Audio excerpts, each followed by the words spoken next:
شروع کرتا ہوں اللہ کے نام سے جو بڑا مہربان اور نہایت رحم کرنے والا ہے۔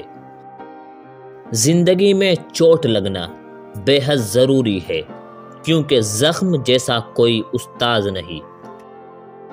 شیریں زمانے اور حسین چہرے عموماً برائی کی طرف مائل ہوتے ہیں۔ اکثر خاموش لوگوں کے دماغ شور مچاتے ہیں۔ اپنے کردار کو اتنا بلند کر لو کہ چھوٹی چھوٹی تکلیفیں تمہیں متاثر ہی نہ کر سکے۔ اگر کوئی آپ سے جلتا ہے تو پھر آپ کا فرض بنتا ہے کہ اسے پوری ذمہ داری سے جلائے۔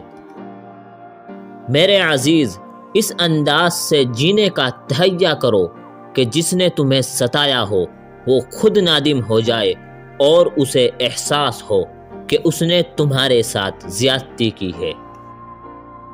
اگر خوش رہنا چاہتے ہو تو لوگوں کی باتوں کو وہی اہمیت دو جو چائے کے اوپر آئی بالائی کو دیتے ہو۔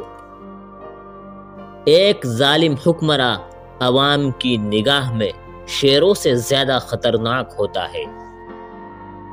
اپنے راز خود تک محدود رکھ کر بہت سی پریشانیوں سے بچا جا سکتا ہے۔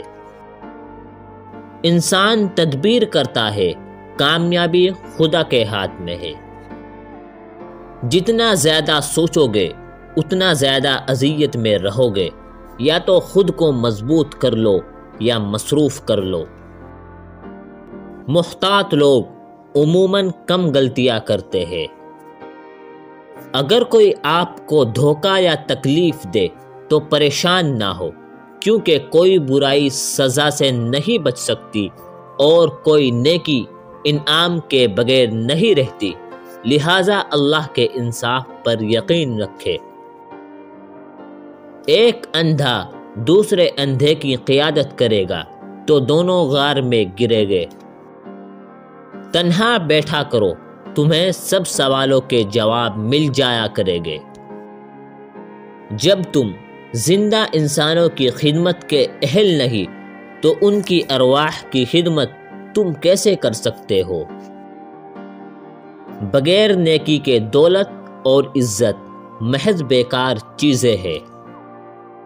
اگر کوئی آپ کو دھوکہ یا تکلیف دے تو پریشان نہ ہو، کیونکہ کوئی برائی سزا سے نہیں بچ سکتی اور کوئی نیکی انعام کے بغیر نہیں رہتی، لہٰذا اللہ کے انصاف پر یقین رکھے۔ دوستو، اگر آپ کو ویڈیو پسند آئی ہو تو اس کو لائک کریں اور ہمارے چینل کو سبسکرائب ضرور کریں۔